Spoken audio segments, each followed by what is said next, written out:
ये हुआ कि हम आपके बहुत बड़े भक्त हैं, मुझसे भक्त शायद आपका कोई नहीं होगा, जो आप आदेश देते हैं वही मैं करता हूँ। तो ये हो गया अहंकार।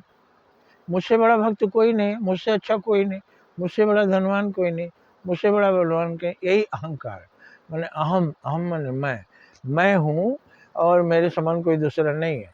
अरे मैं साधारण हूँ, ईश्वर का सेवक हूँ, लोगों की सेवा करता हूँ, ये बोलना चाहिए विनम्रता की भाषा। मैं बहुत विद्वान हूँ, मैं बहुत बलवान हूँ, मेरे समान कोई भक्त नहीं है, यही तो अहंकार है। तो एक बार अर्जुन को हो गया, किसी प्रसंग में बोल दिए मैं आपका सबसे बड़ा भक्त हूँ। भगवान ने कहा इसको शिक्षा देना जरूरी है, चलिए मैं आपको बड़े बड़े भक्तों से भेंट कराता हूँ। अर्जुन चले, भगवान ब्राह्मण का वेश बनाए अर्जुन भी, और उनके साथ एक शेर चला, काल। भगवान जहाँ जाते हैं वो महाकाल भी उनके साथ साथ चलते हैं। तो शेर बन के गए हो गए। राजा मोरध्वज की बात है, कहते हैं आरा जिला जो बिहार में है वही स्थान के बारे में है।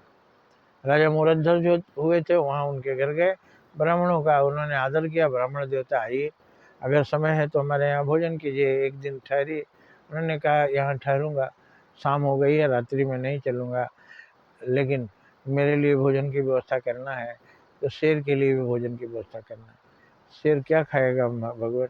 शेर आपका एकमात्र पुत्र है, उसी का मांस खाएगा। सिहर गए राजा, ऐसा मेहमान आया है, शेर की सवारी। शेर साथ में लाया और बोल रहा है आपके बेटे को ही खाएंगे, और ऐसे नहीं खाएंगे, आप अपने बेटे को आरा से चीरिए। शायद ये आरा से चीरने की घटना के नाम पर ही उस जगह का नाम आरा पड़ गया, और आज तक प्राचीन काल का नाम आरा, आज भी वो नाम आरा ही है। तो आरा से चीरना होगा, और दाहिने हिस्से को खाएगा, बाएं को नहीं खाएगा।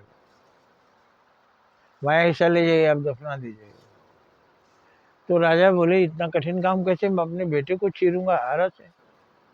तो उन्होंने कहा पुत्र से पूछ लेते हैं, पुत्र बड़ा हो चुका है और उसका भी स्वेच्छा जानना होगा ना। तो उन्होंने कहा बेटा ये हमारे मेहमान है ब्राह्मण देवता, इनका शेर जो है तुम्हारा मांस खाएगा और हम लोगों को आरा से चीरना होगा। बोलो तुमको मंजूर है? सोचा बेटा कह देगा मुझे नहीं खिलाना शेर को अपना मांस, लेकिन बेटा भक्त का बेटा था, वो कहा कोई बात नहीं पिताजी, अतिथि सेवा में अगर हमारा शरीर काम आ जाता है तो मैं भाग्यशाली हूँ। आरा से उन्होंने चीरा, बेटा के दाहिने अंग को खाना था, बाएं अंग से खून निकल, ये आंख से आंसू आ गया। तो श्री कृष्ण भगवान ने कहा शेर नहीं खाएगा, क्योंकि ये रो दिए ना, तो जो रो कर देता है वो भोजन नहीं करेगा शेर हमारा। अब देखिए, तो बेटा ही बोला कि बेटे का बाएं अंग बोला कि मैं इसलिए रो रहा हूँ कि दाहिना सेवा में लगेगा और मैं नहीं लग पाऊंगा, इसलिए आंसू है, दुख नहीं है मुझे, लेकिन मुझे शेर नहीं खाएगा इस बात का।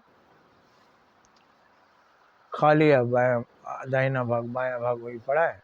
भोजन करने गए, उन्होंने राजा से कहा हम दोनों की का भोजन की थाली लगवाइए, आप दोनों पति पत्नी, और बेटा का भी थाली लगवाइए। उन्होंने कहा भगवान मेरा मजाक कर रहे हैं, बेटा मर गया, अब उसका भोजन क्यों लगाए?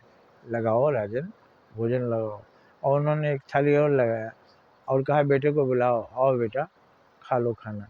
और बेटा आया और खाया। तो इसकी जो कथा है, इसका जो मर्म है वो मैं अगले वीडियो में बता रहा हूँ। तो भगवान ने इनका घमंड तोड़ा कि आप सबसे बड़े भक्त नहीं हैं, एक से एक बड़े भक्त हैं। इस तरह से जब आपको घमंड हो जाए कि मैं बहुत बड़ा हो गया, तो आप देखिए आपसे बड़े बड़े इस दुनिया में भगवान ने बहुत सारे बनाए हैं। कभी घमंड मत कीजिए, आप ये सोचिए कि मैं एक साधारण हूँ। अहंकार जैसे करेंगे भगवान के नज़र में चढ़ जाएंगे, आपका सर्वनाश हो जाएगा। अहंकार मत करिए। जय हिंद, जय भारत।